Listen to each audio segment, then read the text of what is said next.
امریکہ کے لیے ایک بہت بڑی کنسرن ہے کہ اگر یہ کیس جو ہے انٹرنیشنل جو کمیونٹی ہے اس کے تو سینٹیمنٹس یہی ہیں کہ بھائی جو اسرائیل کر رہا ہے وہ اس وقت غلط کر رہا ہے. اور امریکہ کو پرابلم اس سے یہ ہے کہ بیسکلی اس کی جو رہی صحیح پاور رہ گئی ہے وہ اس بات سے اور اس کو کیا کہتے ہیں آپ کہہ رہے ہیں ڈیمیج ہوگا کہ انٹرنیشنل کمیونٹی کھل کے جو ہے بیسکلی اسرائیل کو کنڈیم کرے گی اور اس کے ساتھ ساتھ امریکہ کے اپنی پوزیشن ڈیفینڈ کرنا جو ہے کافی مشکل ہو جائے گا, کیونکہ رشیا اور چائنا اسی چیز کا ویٹ کر رہے ہیں کہ کسی نہ کسی طرح سے انٹرنیشنل کمیونٹی آہستہ آہستہ جو ہے وہ یو ایس کے جو ہیجمنی ہے یا یو ایس کے جو پاور جس طرح سے یو ایس پاور اپنی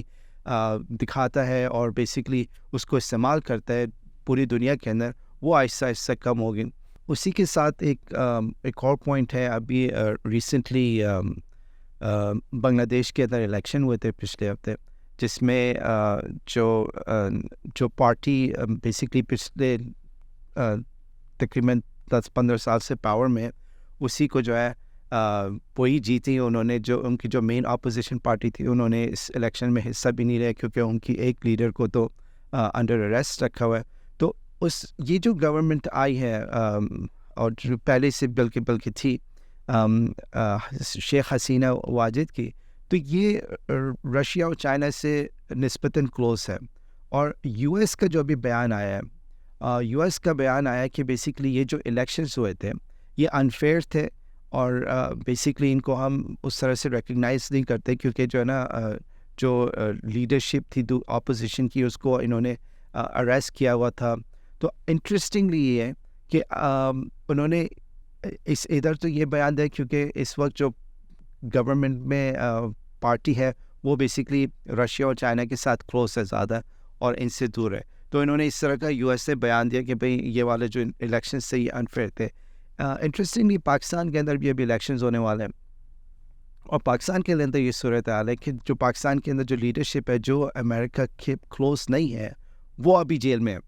رائٹ, اور بیسکلی ان کے اوپر کریک ڈاؤن چل رہا ہے. لیکن اس الیکشن کے بارے میں ان کو اتنا, ان سے جب ہم پوچھتے ہیں یا فورن میڈیا کے لوگ یا پاکستانی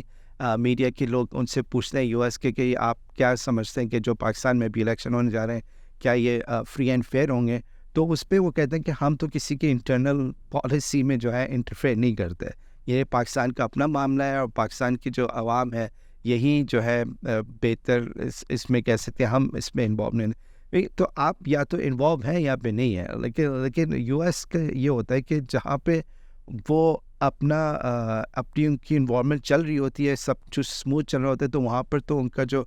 بیان ہوتا ہے وہ اسی طرح کا ہوتا ہے کہ بھئی ہم تو جو ہے نا انٹرنل معاملے میں کوئی انٹرفیئر نہیں کرتے اس طرح سے. لیکن جہاں پہ ان کو لگتا ہے کہ جو معاملات ہیں وہ ان کے خلاف جا رہے ہیں تو وہاں پہ وہ انوالو ہوتے ہیں. ہم نے ابھی بنگلہ دیش تو ایک چھوٹا سا ایگزامپل ہے کہ اس میں انہوں نے کہہ دیا کہ بھئی یہ ہم اس الیکشن کو جو ہے نا اس طرح سے ایکسیپٹ نہیں کرتے, اور آلریڈی یو ایس کے کچھ پالیٹیشنز نے یہ بیسکلی اس میں آپس میں ڈسکس کر رہے ہیں کہ کس طرح سے بنگلہ دیش کے جو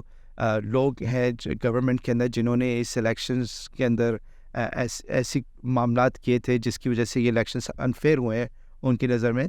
تو ہم ان کو کس طرح سے ان کو ویزا نہیں دیں گے اور ان کے اوپر سینکشنز کیسے لگائیں گے. اور پھر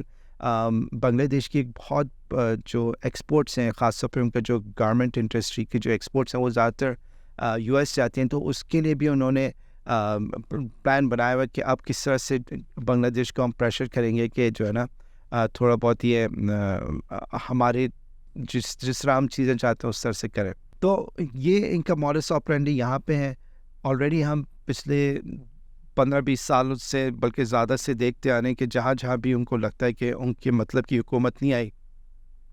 یا جو حکمران ہے وہاں پر ان کے مطلب کی باتیں نہیں کر رہا, چاہے وہ ایجپٹ میں ہو یا پاکستان کے اندر ہو یا افغانستان میں ہو, عراق میں ہو, لیبیا میں ہو, یمن میں ہو, سیریا میں ہو, جہاں جہاں بھی ان کو ایسا لگا کہ ہمارے مطلب کا کینڈیڈیٹ نہیں ہے, وینیزویلا میں, تو وہاں پر جا کے انہوں نے ڈائریکٹلی بھی گئے ہیں اور انڈائریکٹلی بھی بہت ساری چیزیں کہی ہیں. تو یہ تو ان کا ہے, یہ پوری دنیا کے اندر انہوں نے اپنی فورسز اسی لیے پھیلائی ہوئی ہیں کہ تاکہ یہ جو ہے اب جس طرح سے